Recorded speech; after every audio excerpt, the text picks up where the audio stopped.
You're on the air, sled We are guard. on the air. Are you going? Are we on?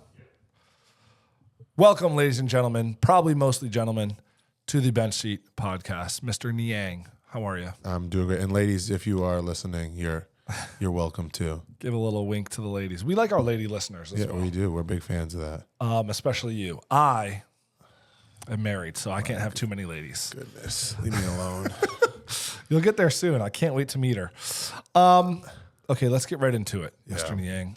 We got a lot of things to talk about. We got a lot of things to cover today. Yeah. And we have such a short amount of time to do it. First off, let's just get the elephant in the room out of the room. We just had a photo shoot. Yeah.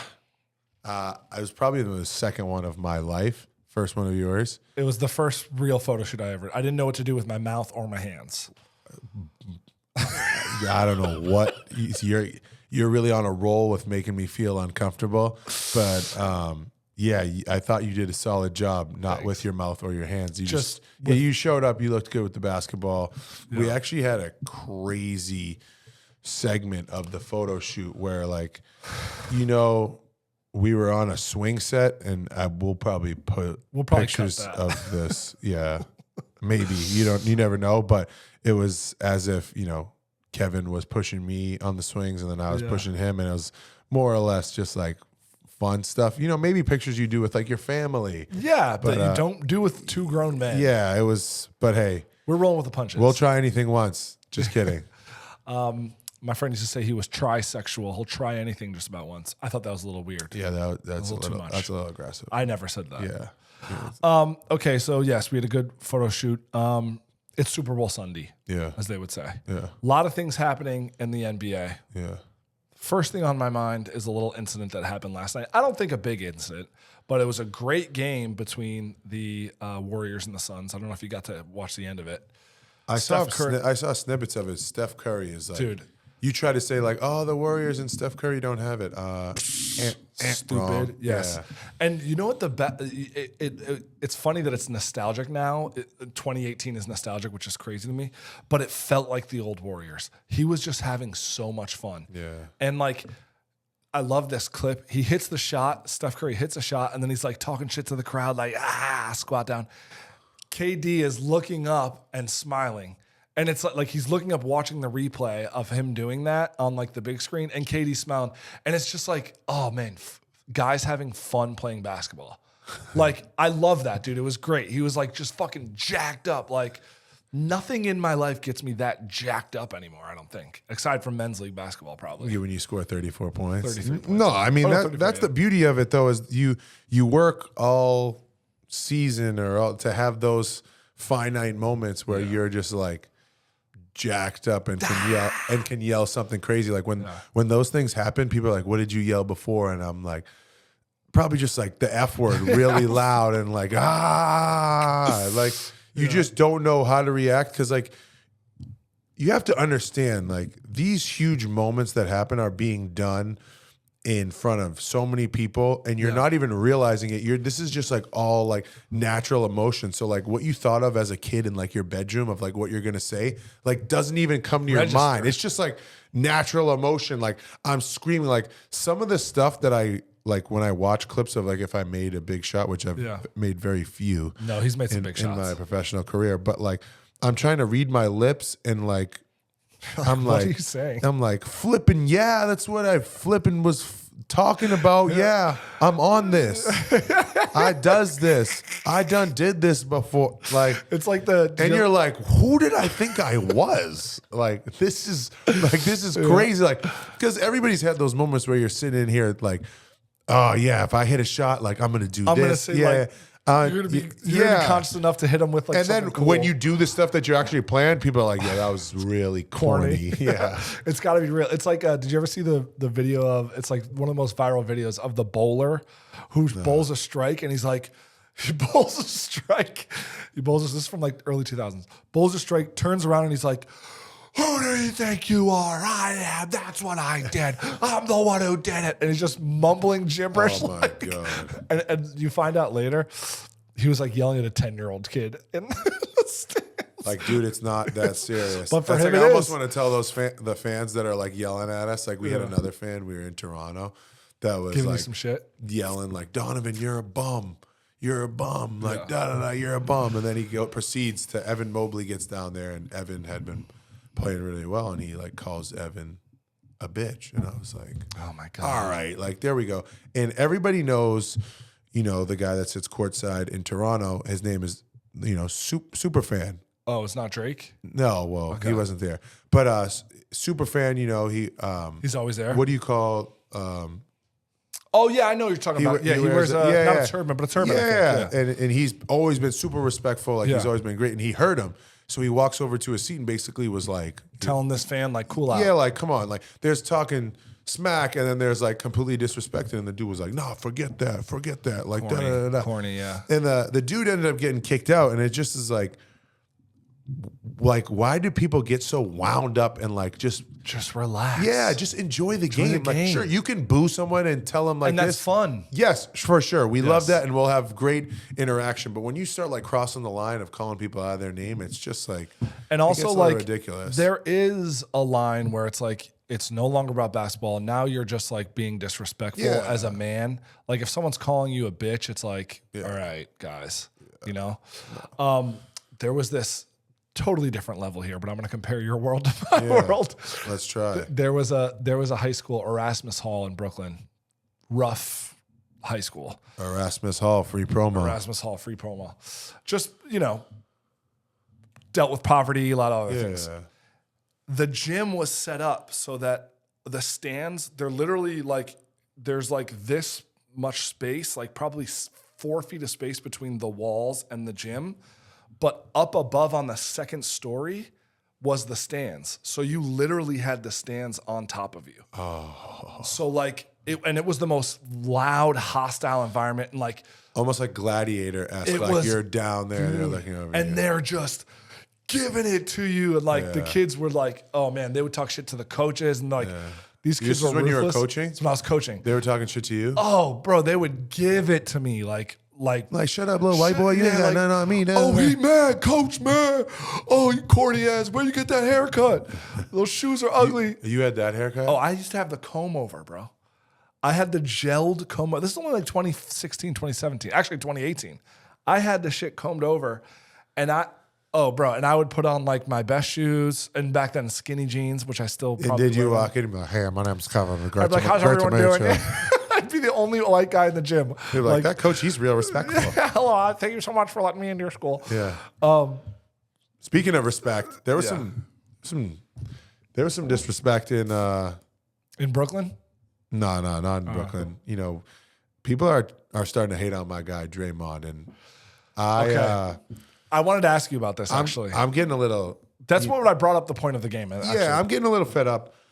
Just for the simple point that when people play with a certain tenacity and nastiness, like it gets certain players to shy away from that and not be able to play their game. Like I know guys will never admit it, but when a guy brings that type of energy to the game, it's an advantage for him and a disadvantage for others. Yeah. And now people are trying to take it into an extreme of now he's like taking it overboard. Yeah, for those who don't know what we're talking about, last night in the Suns game, Draymond got into it with Jokic again, right? But what was he? He was like, and we got to show the clip on here because he was disrespecting him. Draymond caught the ball. You can tell he was egging him on. This guy was turning around as if he was putting his back to him, like he knew he wasn't going to score or shoot or whatever. And it's like, if you're not going to respect the game and respect me as a player, then when I come at you with the energy that I'm having, like, don't get angry. Yeah, exactly. Yeah, you could tell he was kind of baiting him. And then at the end of the game, Draymond, you see like a close up of Draymond screaming at KD because he kind of like played that had a good defensive play. So I guess my question to you as someone who is on the court and plays against Draymond, I've played against him probably when you were in Utah a lot. Yeah. What is too far? Has it ever gone too far? Like to you, where's the line that's crossed? Like, is it just when someone gets hurt, or is it the potential that someone could get hurt? From mean, you know, it's kind of like a fine line. It's like the unwritten rules, right? You know, obviously there's topics which you know, everyone's a man out there. You're gonna try and leave those topics. Usually, when guys get to the point of they're in their feelings. Yeah. That's when those lines get crossed. Yeah. And then the over, you know, being overly physical. I mean, there's difference between like we call it like good bump. Like that's good aggressive play. Like I'm not trying to hurt you, but it's like we're getting physical. That's the NBA. We're playing. We're men. That's how. And then the talking part, like you can handle so much talking until someone crosses the line where you're disrespecting like my manhood, and that's when it crosses the line. But first off, what Draymond was punished for, obviously, he came back, did what he had to do to get back. Yeah. And then that intensity, that nastiness, that dog, that is who he is. So like when he brings that energy after someone was trying to disrespect him, like what did you expect to happen? You thought you were just going to be able to disrespect him and have him just take Still it? Draymond, and guess what? And the best part about it though is that he's a winner. Say what you want. He does this. He does that. He does. You know what I mean? Are the Warriors without Draymond? The answer is no, right? He's a winner, and people have to understand. Like, sure, there's skills of like shooting, passing, dribbling, but there's also skill of like being a presence, and everybody knows what his presence is like. Yeah. So with that being said, I'm sick of the Draymond slander and that. He still deserves to be punished. The man is an intense basketball player. Nobody was talking about Charles Oakley when he was slapping people. Yeah, right. And he was real intense, and he was right. It's still like, getting into it with Dolan like 2 years ago. Exactly, and it's like we don't need like as much as this is basketball. This is also entertainment. Like, of course, let's not forget that. But enjoy this entertainment because what he's doing. Who knows if you'll ever see something like that again? Yeah, and you always think like, you're exactly right. Who knows if you're ever going to see it again? Because it seems like more and more, and this is going to make me sound like an old person, more and more it seems like you're having to try to get it out of guys as opposed to pull it back from guys, right? Yeah. Like that fire, that intensity. And Draymond also, like, people forget Draymond was the fucking man at Michigan State. He was the guy. Yeah. He went from being the guy to I guess, every role is a role. Guy, to being like the third best player on a team, on a really good team, but he's like the third best player. And is he that guy without the intensity? You take the good with the bad, I guess. Yeah, exactly. So your team, I don't know how many rings four rings? Yeah. 4 rings. He's gotten paid a lot. He's had a great career. Yeah. And he's going to be a great media personality because it seems like these guys he doesn't give a shit. Okay, sticking with basketball, we also had a lot of movements this past week. We talked a little bit last time about some of the trades that happened. We also have some big signings, some buyouts and signings. Yeah. First is Dinwiddie to the Lakers. Ooh. What's your take on that? Dinwiddie scorer. Yeah. Going to bring some energy off the. I don't even know if he's going to come off the bench or if he's going to start out there. I like it because LeBron is going to have a great back half of the year. I think we all know that, and you know how the media works. I mean, if you're along for the ride and can play well, and I think it's a contract year because he's going to sign for the rest of the year. Okay. I'm sure he'll put up good numbers. I mean, a guard with size and Spencer Dinwiddie and being utilized in that system to defend and play pick and roll with Anthony Davis and play alongside, LeBron. A lot of shooters out there. Yeah, exactly. So it seems like it's a perfect fit for him, and they kind of need like another person to put them. Take a little pressure off, it seems like, because it's like right now it's like if AD and LeBron don't go crazy. I mean, Austin Reeves has been playing well too, but yeah, and with the whole like D'Angelo Russell thing, I mean, I think it's a good signing for them. I think it's gonna be a great fit for them, and I know Spencer personally, so honestly, I'm happy for him that he gets to find a place where he can be himself again. Top 5 goatee in NBA history. Yeah, I mean, he rocks. It's up there. And I can't even think of another one. He's one. From California. He's from like the LA area. I wouldn't expect him to have that. Colorado probably. Yeah, it is Colorado. Put that goatee in his. I feel like the only other good one I think of is like Clyde Frazier rocks the goatee. You know who else has a solid look is Bruce Brown. He does. Yeah. Just that. I also saw a picture of Pat Beverly when he was 18 with just a mustache. Ooh. And I don't know if it was fake or not. I think the picture might have been fake because that's like a cowboy mustache. Pat Bev has to be a top 5 personality. Oh, yeah. He's another guy that with the intensity, take good or bad. Shout out to Pat Bev. Yeah, great podcast. Yeah. Also, those guys are awesome. Yeah, I'm a big fan of their pod. I listen to it all the time. Yeah. Okay. Oh, Kyle Lowry is another one. So that was the other thing I was going to ask you. Kyle Lowry now to the Sixers. Yeah. Your former team, still friendly with a lot of those guys. You know that team very well. How do you think he's going to fit basketball-wise, and then how is he going to fit locker room-wise? I mean, obviously, Kyle Lowry is an extremely talented basketball player. Can shoot it, can pass, can play, and then the smarts that he has. Knows the game so well. Yeah, right? I mean, you can add someone like that late in the season in a buyout market. He's played for Nick Nurse. He knows Won a chip. Yeah, he knows what he expects, and then just a guy like that to continue to motivate other guys. Like we call it like putting a jetpack on someone. Like someone on your team may be cool and relaxing, and then you have someone like a Kyle Lowry, a la like Pat Bev does, where charges guys up where they're like, no, F that. Like, go at this dude. And you have a guy like that and brings a team together. Yeah. And obviously the Sixers are going through tough stuff right now with having Joel being out. But you had a guy like Kyle Lowry. He can play. He can motivate. He can be a great locker room guy. So that was huge for them. Did you, you play against these guys, but you don't have any, off-season time with Kyle Lowry at all? Have you worked out together? Or how well do you know him? Or I know him pretty well. We have the same agent, and when we actually were in the bubble, we actually got to know. Oh, you get to know probably everybody. Yeah, right? guys are playing cards all the time, hanging out. There was nothing else to do. You had to hang around people, so you got to know. And it was like being on a road trip, but with the whole NBA, right? And you're just stuck. Oh yeah, it was. Dude, I can only imagine what that was like. Yeah, I mean it was tough, but people are like, it wasn't like life. There was a lot of drinking of alcohol. Yeah. Do you think the championship was harder to win? LeBron always says that's the hardest championship to win. What do you? I mean, just I don't know, like give or take. There was no fan effects of the game, but being away from your family, there's guys that are like big family. Yeah. People, and then being in Disney World, are they gonna put a Mickey Mouse asterisk next to it? No, someone won a championship. Like you had to a Mickey Mouse asterisk. Is that the first time you've used that? They should have put the Mickey Mouse ears, so they didn't want it. No, I mean, whenever you can win a championship, I think you deserve credit for that. Like a championship. Yeah, if I would have won one, I wouldn't want people taking. Yeah, fuck no, of course not. Exactly. Obviously, it was a little different, but the bubble was it was an extended period of time, like in Disney World, and whenever you have 60 days in one place that isn't like your own bed, like you get cabin fever. So credit to them, they did an awesome job. I have to ask one more question about this. I'm not going to let you sell it out. I'm not going to let you sell anyone down the river. Did you were there people that were sneaking stuff or people into these rooms that didn't get caught that you were like certain were going to get caught?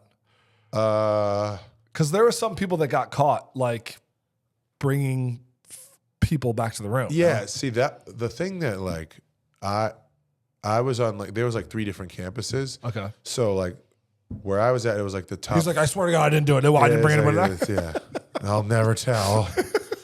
Yeah, but no, I mean there was 3 different campuses, and obviously you heard of stuff that was happening, but I think the NBA honestly did a really good job of keeping things intact. But no people from where I was at, no people were ever coming through. Yeah, by the time that stuff happened, I was already out. I was gone. I was gone, and I was mingling with people. So at that point, I didn't care what anybody was doing in the bubble. What a wild world! I remember, freaking 2020 is one of the craziest, and it's 4 years ago already, which is the craziest. That's thing wild. Okay, another thing that happened last week: the late great R.I.P. Kobe Bryant got a statue put up at the Staples Center. He's now, I think there's 6 Lakers that have statues. Shaq. Oh, can you name them? Because I think I can name them. Kareem, Shaq, Kobe, Jerry West. It's tough. Elgin Baylor. Oh, he was really good. And then I forget the other one. But sorry cool. to the last person. Yeah, sorry about that. It might have been 5. Yeah. My question to you is, because there's a big talk about what pose Kobe Bryant should be put in. I'm not asking for Kobe. I'm asking for you. What would your pose be if there was a statue built of you in, say, Iowa State? Probably bent over with my hands on my knees trying to catch my breath. because at Iowa State I You were was doing a lot of that. no, I was eating chicken fingers and fries as my pregame meal. I mean, I don't get how anybody can expect a college kid to be in shape for anything. The food they give you. Well, I mean, now that it's like with the NIL and all Yeah. that other stuff, it's kind of taken off. And guys, there's a ton of research behind nutrition. Yeah. I don't want to say back then because I'm not that old, but there still was research. But it was like, when guys are talented enough to get away with, I don't want to say skipping steps, but like just when like- it came to nutrition, I could skip steps with nutrition, not, my workouts or anything like that. So I was allowed to pivot and do that. But I'd also see how like you'd come in the dining hall on the football team, like they had like mandatory breakfast check-in to like eat and like, I got to put on 15 pounds. And I was like, God, if anybody ever asked me to put on 15 pounds, I'd be like, yes. like 2 days done. I actually read something about a teammate of yours, Donovan Mitchell, that was, I don't remember if it was an interview or an article. He was talking about his like first year at Louisville. yeah. He was pretty good. And he like was working so hard in the gym and like felt like he should really be improving and just didn't really see that uptick until he really locked in his diet. And that was like the only thing he changed. And it was like the next year his numbers skyrocketed and all of a sudden he was like Yeah, well, are you trying to give me some advice or something? No, I'm asking, is he still like that or? Nice, great, whatever, diet. Ooh. I don't want to talk about the diet anymore. Not a diet fan, me either. He's locked in. He's dialed in. Okay, so you didn't give a pose. You would be on your hands and knees, just giving out. Nah, I'd probably. There's a picture that I have where I'm like running down the court with the threes. In my hand. Yeah. Do you have it hanging up in your house? Yeah, it's in my house. All right, I'm gonna have to check with Peep Game. Speaking of game, there's also a lot of talk about this being All-Star Week coming up soon. Yeah. You start thinking about postseason awards. There's a lot of talk about postseason awards and this game restriction. And you kind of have a take on it, which we talked about earlier. That's interesting. That gives another side of it. It's not just about postseason awards. Do you want to give your take on this game restriction thing and kind of where you're at with it? What's the player side of it? Yeah, I mean, it's you think about it. The rule is that you have to play at least 65 games to be eligible for these awards, all NBA, MVP, I think Defensive Player of the Year, all those. Which, by the way, is like, if you're talking about all NBA, that's 30 guys, right? Because there's 3 all NBA teams. Where'd you get 30? There's Sorry. five teams. So wait, Five there's 3 all NBA teams, right? Yeah, 5 times 3 would be 15. And then, I'm thinking of like, for some reason I was thinking like American League and Oh my! I was like, God. for both leagues, for American League, I This was is thinking when like you have. And this Eastern is why it's the Conference. bench sheet. He's on the bench permanently. I'm in the game a little bit, so I can give you a little I know. intake. I guess I was thinking Eastern Conference and Western Conference, and it's not. It's just one. No, NBA. it's just like all together. Okay, but still, 15 guys, and then with awards, you're talking about 20 guys, probably, Yeah. right? Essentially, and you would say like your MVP is probably going to be on your All NBA. Yeah, he's team going to be on your All NBA anyway, team. so. Yeah, and it's getting kind of testy, right? Because guys start off the year, missed some games here due to an injury here, rolled ankle. You still have a lot of games to make up. You may miss 3-4 games, and towards the end of the year, you're like, damn, I got to fight through some injuries when you may want to be resting up to get ready for the playoffs. Because 17 games, I think, goes fast. I was maybe thinking maybe you get like 22 games to miss, so it's like you got to play at least 60. Yeah. And with you factor But there's in, money on the line. Like, someone signs a deal that's like in your contract, you have to be all NBA to get, your full max. And you're out there playing to make all NBA and you're injured and maybe your stats are falling but you can't sit on any games.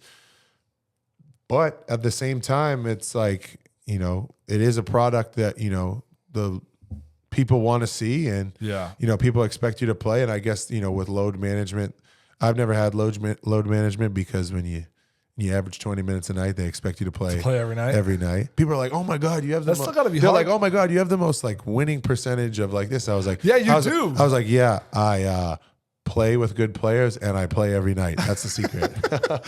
Yeah, you did that. I saw that stat at the beginning of the year. It's like the winningest current active NBA player is you. Yeah.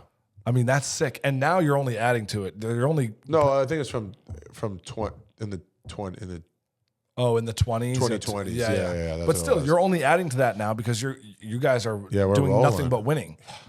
But yeah, I hear you. It's like somebody signs a $220 million contract, right? And it can be 260 if they make All NBA. Yeah. But they're like, now you got to balance, like, oh, my knee is sore. Or like you look at Joel, it was like, how much of that injury was because he was like, I got to play every single game, where in past years he wasn't necessarily worried about that as much. Yeah, I think, players are the only ones who know that they're injured.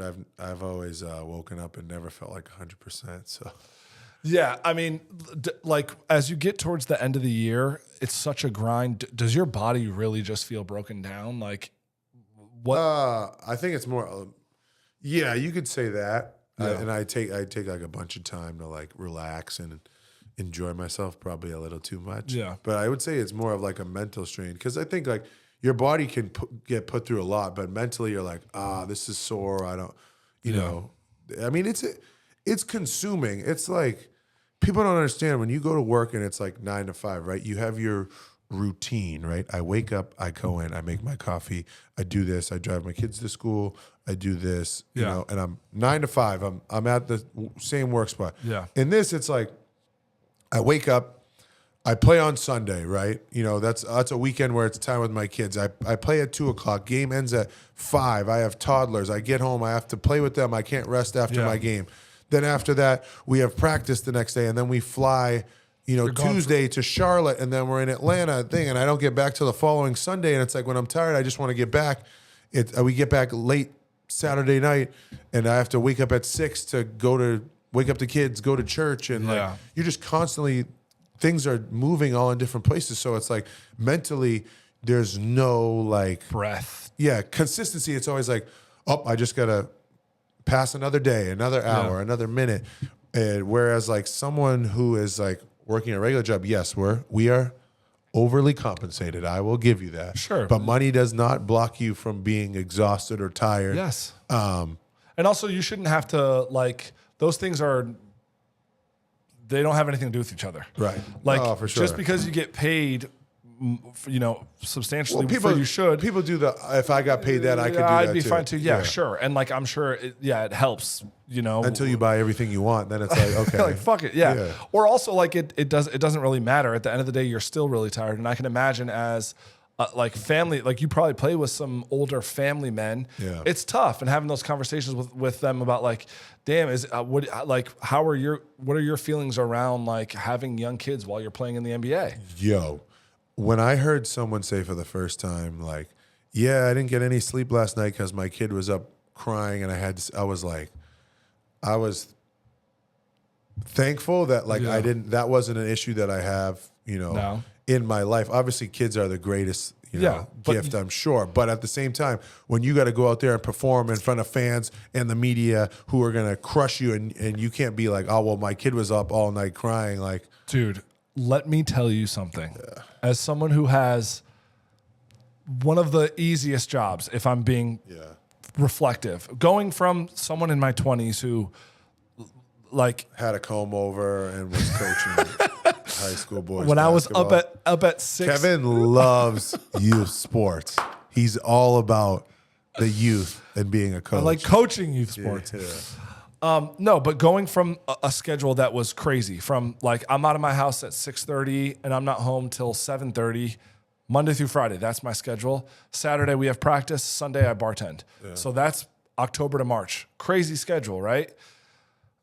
Going from that to, and not having a kid, being single, to a much easier, lighter schedule, but throwing the kids on top of it, I could not imagine having a toddler, a sleeping baby, and then having to be at school at 7 a.m. I am so grateful. I listen to all the teachers out there. You guys do God's work. Yeah. So God bless you all. Keep educating our For youth. For those of you that it. have kids that do that, it's like I could not imagine. And so I can sympathize with that. Like you're looking at some of these guys with like kids and you're like, bro, how are you getting up, going to this workout? Yeah. And then playing in 35 minutes in an NBA game. Mike Conley had like a hilarious story, because I would say like if you ever saw like his outfits, you'd be like, oh, he dresses really nice. Yeah. And his wife is also into like Fashion. Fashion, and she dresses really nice. And so he came in, and had outfits, and his son is so cute. His name is Miles. He's old now. He had like blondish hair, light skin, like adorable kid. And he was like, Miles, man, sometimes he gets me. I'm like, what happened? He was like, well, how we sign autographs, like, in the tunnel of the game, like he saw me doing that. And, he saw me like signing people's shirts and like coats and stuff like that. So he finds a Sharpie in the house and goes into my closet and just starts signing. No. Signing my clothes. Like designer clothes. Oh, and I could not stop laughing. And Mike Conley is just like a happy-go-lucky guy, has never got a technical in his NBA career. And he was like, that kid. And it was just a story where I could not stop laughing. Imagine your kid going in your closet and just inking up. Dude. And in that kid's mind is just being like, he's daddy. like, I saw daddy do it. I just being like daddy. The thing with kids, and Priscilla, you can attest to this. We can cut that out if you don't want it to be in the pod, but whatever. Kids, you give them away for 1 minute and they are getting into something serious. And it goes south quick with what they can get into. Like, there's a video of a kid running around with a knife. I mean, I have been inches away from my kid grabbing a knife. Like, you're a bad dad. I know, I'm a horrible dad. I only hit him once. Okay, I'm just kidding. All right, we're coming to the end here, but I do want to ask you a couple things just to get to know George. This is a segment called Get to Know George. Okay, we talked a little bit earlier about when we were at our photo shoot, which you guys can see soon. Alternative bands. I want you to give us the top 5 bands. Doesn't have to be alternative, just bands that you like. So not rappers. These are actual bands that you like and listen to. They're probably in your Spotify right now. Right now? I mean, that's so tough because I would rather do like bands that I listened to like growing up. Those work too. Your top 5. I was kind of like a little like, you did that little like rock. Yeah. I was kind of into rock a little bit. Okay. Like we were talking about today, like I thought Puddle of Mud was Puddle of Mud's solid. Linkin Park, great. Yeah. People say I look like Mike Shinoda. I don't see that. But 10% pleasure. Self-proclaimed stuff. I'm about that minivan, G-Wagon. Yeah, there you go. You get G-Wagon, it. Yeah. Okay, Linkin Park, Puddle of Mud. So you were on the vibe of like that like early 2000s like skater rock. Yeah, well, I was like a suburban kid. Yeah. Like me too. There was like a fine line, right? Either like you were like a white like suburban kid and you were only listening to like rap music and like trying to wear your hat backwards, sag your pants and pretend to be tough. Yeah. And you'd like start talking different and people be like, but dude, like you don't talk like that. You live in that mansion over there. Like, why are you trying to, and then there's me who like, my dad was born and raised in Africa. Like, my mom is white. So it was like, sure, I could listen to the rap stuff and I could also like, listen to other stuff. Listen to Green Day and be like, this is a life on holiday. Wake me up when September ends. It was like, I do have like some bands that like I would, but those are like the 2 that like would stick out because when I'd hang out with my skateboarder friends. You're like, hell yeah, dude. Yeah. Some like, but I couldn't give you 5. I couldn't give you 5. Yeah, there's not a lot of bands. You're not really. I'm not one of those guys that's like, oh, I have a favorite. Where some people are like, I've thought about this in my room for 6 days straight. Like, if someone asked me this question, these are what my list is going to be. Okay, well then, what about rappers? What are your top 5 rappers? Do you listen to rap music right now?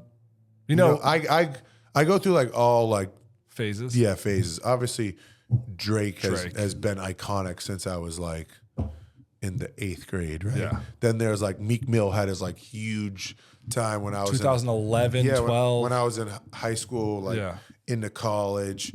Now it's Lil Baby. Are you into Lil Baby? I like Lil Baby too. I mean, I think he's now not to be confused with Da Baby. No, they're 2 different people. 2 different. Yeah. Lil Baby is like really good friends with a former Sixer. Yes. Yeah, him and James are close. I mean, I've gotten to see him. I'm not one of those guys that's like gonna be around and be like, "Hey, I'm George." Like, Hey, my name's George. nice to meet you. It was like when we were in Paris, and like obviously Tristan Thompson is like larger than life, right? He's tall. He has a big personality.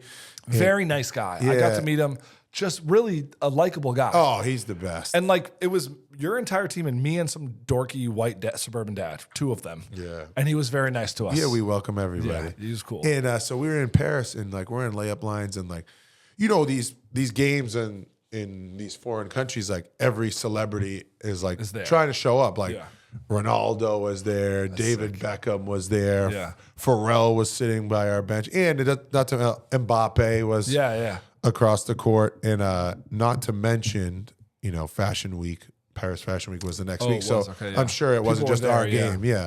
And I'm like, oh my God, like that's David Beckham. Like I was watching his Netflix show like on the way over here. I'm like, that's the guy. Yeah. So I'm walking over, and you know, Tristan's like doing his layups, and I'm like, damn, that's David Beckham. And next thing you know, Tristan's like, oh, Dave, what's up, bro? Like knows him. Yeah, and it's just like.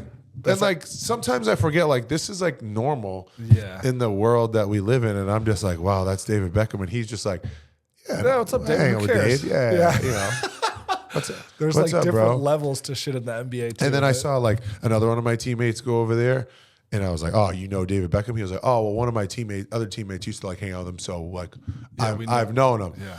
And I was like, God, I gotta go over there and. Like, what connection do I have to go over there? Because it was like paining me to not go over there, but it would also pain me to be that dude to be like, hey, what's up? And he'd be like, what's your name again? Yeah. So after the game, I think I had like 10 points, which is like, you know, good for me. Good, you know, not bad. And I was over by his area, and I was gonna be like, hey, thanks for coming. Like, great to meet you. And then he like turned and pivot to like talk to some kids. So. Oh shit. Yeah, I was like, I'm not gonna be that guy. But that was cool because like you said, you growing up like as a kid, it was like bend it like Beckham. Like he was huge. He in was the early icon. 2000s. He was like arguably before like Twitter, Instagram. Like he was like the everywhere. guy. Like you talked about soccer, that was the face of it. Yes. And that was right when soccer was getting more popular in America. It was like that 2006 World Cup. And I remembered I was a senior in high school, which is crazy, or about to be. Or now every dude is like playing FIFA and is like, I'm up at 6 a.m. watching Manchester United. Like, and now I have all these freaking dork 37-year-old white dudes that wear the newsy hats. Right, and they're bald, and they're like, "Oh, I'm an Arsenal fan." It's like, shut up, West Ham dude. till I die. You're from Lawrence, New Jersey. You're not a fucking West Ham fan, dude. Shut up. Anyway, I don't know where that anger came from, but relax, dude. Chill. I know. Okay, I'm gonna close on giving you my top 5 rappers of all time. No, you said like rock bands. Okay, I'll go rock bands first. I'll give me both. You got 10 total. Okay, all right. Rock bands. I really like this band called Something Corporate, which is like emo stuff. Yeah. Incubus, big Incubus fan. Yeah. Dashboard Confessional, which is another emo those band. gauges I see in your ears right now? Oh, dude.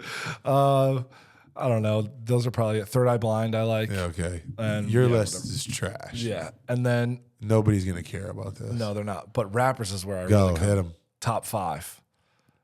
Number 1, best of all time, the GOAT, Jay-Z. Absolutely. Number 2, and before it's all said and done, I think it'll be number 1, is Drake. Yeah. You cannot deny Drake's run. He has had an absolute run that's just top of the top.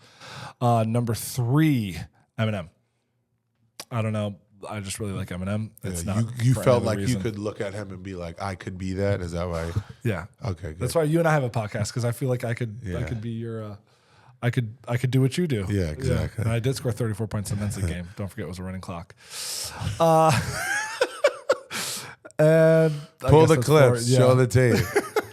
No, Jay-Z he's so underrated, and I have like 2 stories about that, because I was kind of in the era where he was like on the back half of like what he was really doing, because my mom wasn't really letting me listen to cuss words like that.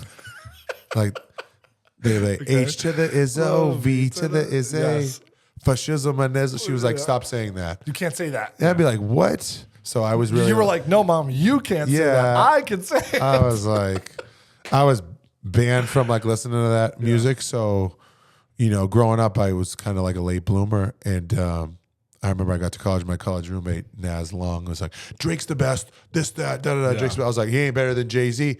He was like, yeah. He was like, name me 5 Jay-Z songs. And I was like, Could you? nah. You couldn't. Nah. Wow. See, for me, Jay-Z was like what Drake is now. Like in high school, Jay-Z was the best. Like 2001 or 2.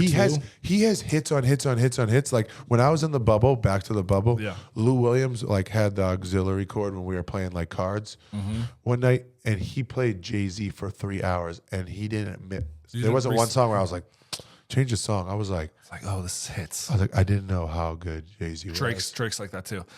Jay-Z live, the best thing I've ever seen live is Bruce Springsteen. That's the best thing I've ever seen live. His concert was crazy. The second best thing I've ever seen live, and it's really hard to put on a good rap show or like hip hop show, Jay-Z. Anytime I've seen Jay-Z, it's just like the most electric thing ever. Yeah, because what you have to realize with tours, and I've seen it, is people really don't want to see people just go up there and rap on a beat. Like it almost has to be a show. Like the Drake concert is like a show. It's like almost like a play. Like there's like actors, and it's like there's a theme behind it. It's not just getting up there and rapping to music. So especially because he's singing too, which is impressive. It's credit to him. He does it all. Eminem probably had some crazy concerts. J. Cole has a good one. Kanye West. J. Cole's up there. J. Cole's is in my top 5. J. Cole's great. Kanye West, when he had like the floating like thing, when he was like going on these like wild rants. Growing up in Chicago, again, suburbs of Chicago, I saw Kanye West right before his college dropout dropped. I saw him in a House of Blues. Hey, mama, I know I acted for that. That's a banger. Okay, Mr. Niang. We didn't even talk about the Super Bowl. All right. Who do you have? Pick. I have the Chiefs, and I'll tell you why.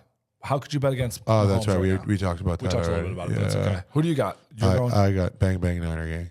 Bang Bang Niner Gang. Iowa State. I'll tell you what. I'm rooting for the 49ers. I'm rooting for your boy Purdy. Yeah, I appreciate that. We'll FaceTime him after the game. Yeah.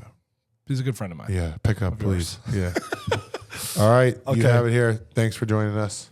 The Bench Seat Podcast. Right after a freshly done photo shoot. Oh, sexy. Thank you so much. See you next week.